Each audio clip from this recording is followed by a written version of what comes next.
What's up everybody? Welcome back. I hope you're all doing very well. Today I'm going to be showing you the new IT Cosmetics Confidence in a Foundation. Now, unlike all of the other foundation first impression videos that I do on my channel, I have tried this but only once, only one time, and I'm gonna tell you why right now. So IT Cosmetics actually flew me to New York to attend the launch of this foundation. They had a big event for it. And so the morning of the event, I got to try out the foundation.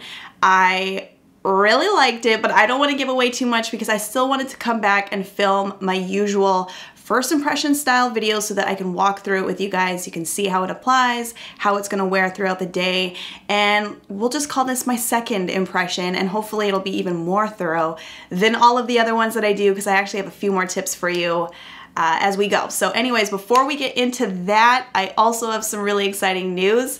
April 12th, I will be in Toronto at the Sephora Eaton Centre to celebrate this foundation in Canada, and also I'm going to be doing a meet and greet. I will be there along with a few other ladies, so if you are in the area, come by. I can't wait to meet some of you. I believe it runs from 5 to 7 p.m. I'll be sure to list all the details in my description box, so if you're wanting to come, check that out.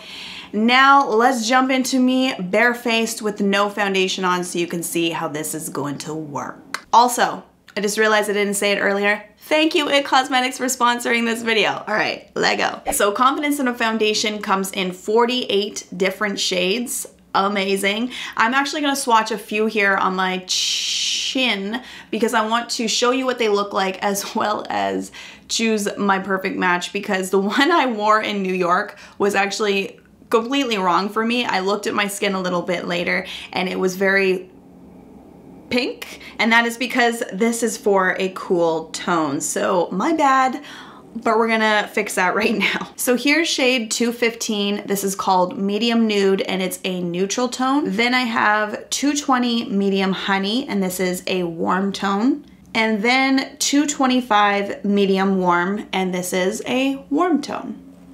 Now, one thing I wanted to point out is, from what I've noticed so far with working with this product, is that the colors oxidize and you have to give them a really good amount of time on the skin to change to what they will be, because I think that's how I kind of messed up with my first go at it. Is it looked good, but then the color changed and you can already see them starting to dry down and the tones are actually changing. So I'm gonna give this a few minutes to settle and then I will come up with my shade.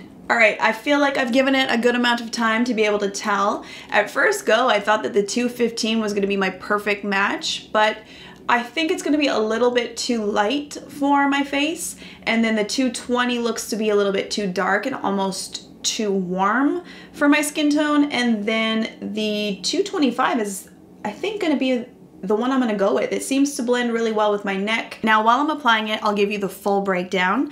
This is an oil-free, humidity-proof, velvet matte finish foundation, perfect for all skin types.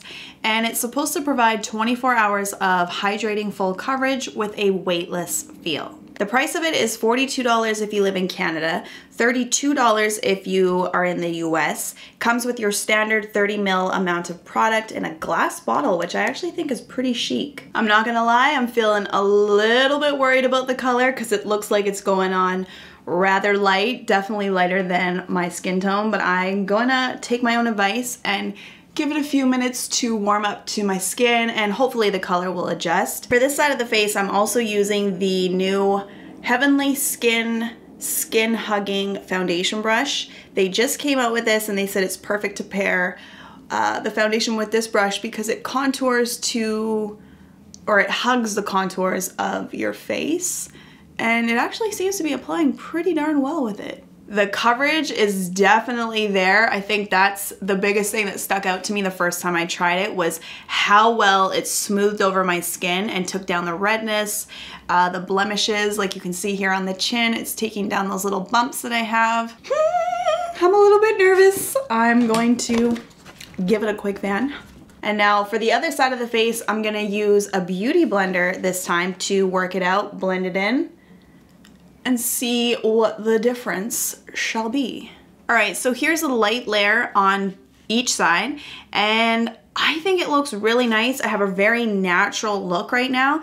I think I am gonna build the coverage up a little bit more to show you what more of like full coverage is gonna look like. But so far, I'm looking and comparing both sides. I actually think the side with the brush has a little bit more coverage than the side that I used the Beauty Blender with. I think this is looking a little bit more sheer, so I'm gonna try out the brush again. I just did something kind of cool that I had to turn this back on and show you because I have my fan on right now, because I was gonna do this off camera and cool off, but I actually used that darker shade, that swatch that looked a bit darker than my skin tone, the 220 Medium Honey, and I'm using that on my cheeks to kind of warm it up a little bit. That actually turned out really well because I was able to get that bronzy look that I usually do with the bronzer, but it's foundation, so I have a little extra coverage. I really like that. All right, let's get into it. Let me look down at my notes. How does it look? I think the skin looks really nice. I'm seeing more of a very natural medium coverage on me right now, but I do think that you could push this to full coverage. I just know that I'm gonna go in with my concealer after this and, you know, do my usual makeup, and I don't want it to look too heavy. I've been trying to hold back on the coverage lately just so I don't feel too done, especially going into spring and summer. But honestly, this is a good amount of coverage. I just like that I'm concealed, but you can still see my skin peeking through underneath. And the texture, okay, I'm gonna come up real close so you can see what the skin looks like. The thing that I remember about this product is how smooth it made my skin look and feel. And I think that's also when they refer to like the velvet matte claim of this. I don't see velvet matte on my skin. I definitely see like a glow to the skin, but I personally like that. I think that's what makes my skin look so healthy. But I think maybe they're referring to velvet matte as like to the touch, because when you touch it, it feels very satiny. It definitely has the velvet finish that they claim, but I just don't think the skin looks matte. But I'm gonna go ahead and apply the rest of my makeup, set it with a powder, and I will be right back. For some reason, my mic was not on here, but I was trying to tell you that once I set everything with powder, the color of the foundation looked too light. I don't know what happened, but I instead just took it all off, and I actually reversed the technique. I used a 220 all over the face and then the 225 to highlight underneath the eyes. And I actually think this is the correct color. We got it, we're good. Now I feel like I've got my life together. Everything just looks so much better, especially now that all of my makeup's on. I feel like everything just blended together beautifully. I gotta tell you, I am feeling flawless. I love how my skin is looking, and this is the biggest reason why I wanted to film this video the way that I did, because when I applied it in New York, I loved it. I thought the skin looked good, there was coverage, everything just so smooth. I think that's the best way to describe it. And it was long wearing. I put it on really early in the morning, went to the event, went out after the event, and then I came back to the hotel hours later and I looked at my face and I was like, girl, you still look good. So here's hoping today is gonna be the same way. It is 11:37. I was listening to a little J-Lo as I was getting ready. So I will continue to wear this until later tonight, and I'll come back and I'll give you my thoughts. It's 9:57. It's time to take a shower and go to bed, but let's do this final check-in as usual. I have my notes, so let's check these out. I think the skin still looks really good. Foundation has done a really good job at controlling the oils, I've noticed. Like, I'm not overly greasy, which is a good sign because I'm definitely more on the oily side. It's starting to kind of do a little breaking up on the chin, but that's usually the first place that it goes with most of my foundations. I am a little bit dry in certain areas, like underneath the eyes. I don't really know what's going on there.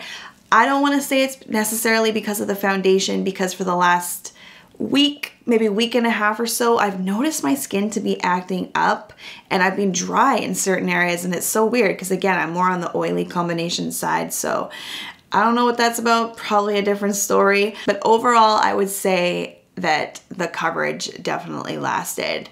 And I would recommend this to somebody that is looking for more of that full coverage look, because this definitely gives you coverage. Now, I think the only other thing I wanted to point out is that if you are more on the dry side, I still think you could try this, but I would say pull out your good skincare, use something really moisturizing underneath, and maybe try and use less powder because I feel like the powder might cling to certain areas if you're dry. So try to stay clear of that. But I think that's all I really gotta say. I really hope this video was helpful for you. If it was, give it a thumbs up to let me know. Subscribe to my channel if you're new. Thank you guys so much for watching, and I will see you in the next video. What is this?